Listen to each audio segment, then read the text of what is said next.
Mheshimiwa sana Baba Paroko wa parokia Iteule wa Asizi Makurunge, waheshimiwa watawa, kamati tendaji ya parokia teule hii, wageni wetu waalikwa. Ukiangalia pale kuna wale wa Mtakatifu Rita wa Kasha wamevaa kabisa katika utambulisho wao.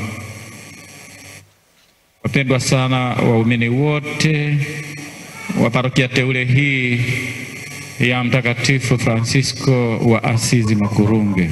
Tumsifu Yesu Kristo. Mungu ni mwema kila wakati.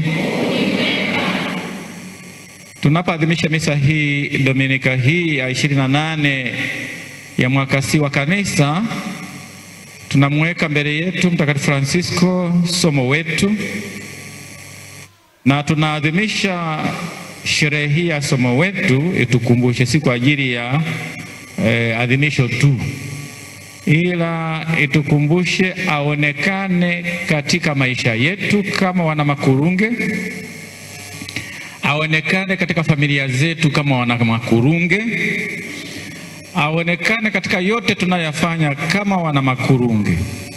Na kwa sababu hiyo, kwa maombezi yake tuwezeshe tuyatende yote vema kwa neema za Mungu ambaye ni muumba wetu.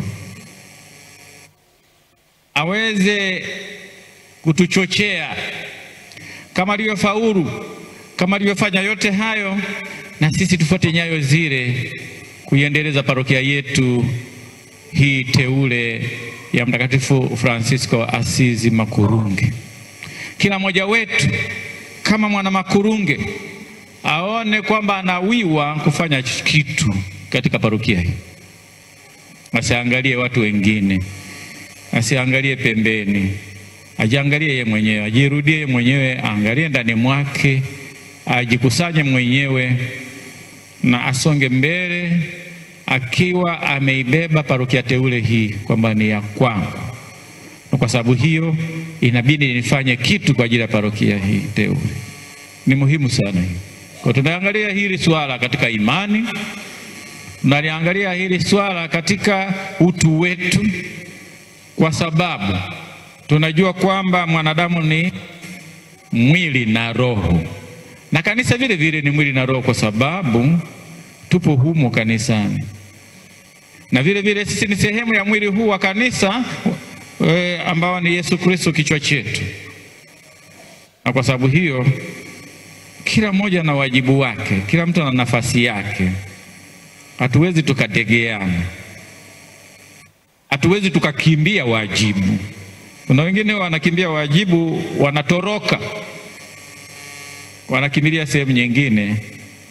Uwezo kukimbia nyumbani kwako, unahitaji kujisikia nyumbani kwako, na unahitaji kuboresha nyumbani kwako, ili pale unapoishi pakalike vizuri, pavutie vizuri, na paweze kukuweka katika hali ya kumtafakari Mungu, ya kumwomba Mungu, ili mwisho wakati kama mahujaji tukamuone milele mbinguni. Ni muhimu sana. Tunapoadhimisha sherehe yetu ya somo, tumeona vile vile tutafakari masomo ya Dominika hii ya 28 ya mwaka C wa kanisa. Wazo kuu linalojitokeza katika tafakari hii na katika masomo tuliyosikia ni shukrani. Kumshukuru Mungu ni kumsifu Mungu, ni kumtukuza Mungu, ni kuimba sifa zake. Mshukuru Mungu ni kutambua kwamba amefanya makuu katika maisha yetu. Kwanza kabisa tunapojiona sisi wenyewe, tunapoamka asubuhi, wewe unaweza kujiuliza ulikuwa wapi? Nini kimetokea usiku? Hujasikia chochote. Ulikuwa wapi? Lakini leo umeamka, hujajua kwamba ni zoezi la kwamba unaweza kaondoka moja kwa moja. Na unapoamka asubuhi kaona kwamba sasa hizi nimeamka salama, asante Mungu kwa kuniamsha salama. Najikabidhi tena mikononi mwako, uendelee kunilinda, kunipa afya njema, kuniepusha na majanga mbalimbali, kuniepusha na mitego ya adui, ili nifanikiwe katika shughuli zangu, kwenye familia yangu, kwenye kanisa langu, katika imani yangu, katika nyanja zote za maisha yangu. Nimshukuru Mungu. Namshukuru Mungu kwa vipaji alivyonijalia, si kwa ajili ya sifa yangu, si kwa ajili ya majivuno yangu, si kwa ajili ya kunifanya niwe na kiburi, bali ni kwa ajili ya kumsifu na hivi kuyafanya yote kwa sifa na utukufu wake. Ndio hiyo tulio nayo. Na ndio maana hata masomo yaliyopita ya Dominika iliyopita, sasa utakapofika ukimaliza yote sema mimi ni mtumishi nisiye na faida, nimefanya tu kile ambacho nilitakiwa kukifanya basi. Na kwa sababu hiyo ni unyenyekevu. Shukrani inatuonyesha kuwa ni wanyenyekevu, na katika unyenyekevu huo tunaona nguvu ya Mungu maishani mwetu katika yote tunayofanya. Ndio maana tunamshukuru. Shukrani. Niliona kabisa nimelala usingizi, sasa naamka nina afya njema, si kwa nguvu zangu, si kwa sababu nimekula chakula bora, si kwa sababu nina pesa nikanunua vyakula vingi, si kwa sababu nililala pazuri, ila ni kwa sababu Mungu ameniongoza. Nimesafiri katika magari, nimefunga mkanda, nikakoswa, nisijivune nikasema nisingefunga mkanda ningeondoka. Ila useme Mungu amenisaidia, ameniokoa. Kwa sababu mkanda wenyewe unaweza kukunyonga na ukaishia zako. Mkanda Bwana umenisaidia. Pana. Ni Mungu amekusaidia. Kwa hiyo umshukuru. Na ndio tunayaona, na ndio wazo hili kuu linalojitokeza katika masomo yetu ya leo tunapoadhimisha sherehe hii. Na tunapojiangalia sisi wenyewe. Iangalia sasa, wakati fulani unaweza ukatoka ukaangalia ukiwa kwa mbali. Sasa hivi mimi nikoje mimi? Kiangalia mwenzangu ni wa ajabu, nikiangalia mwenyewe ni wa ajabu.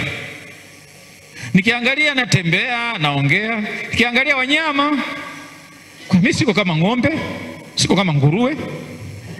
Mimi binadamu, nina utashi, na kama nina utashi ndio maana naweza nikafikiria nikachagua.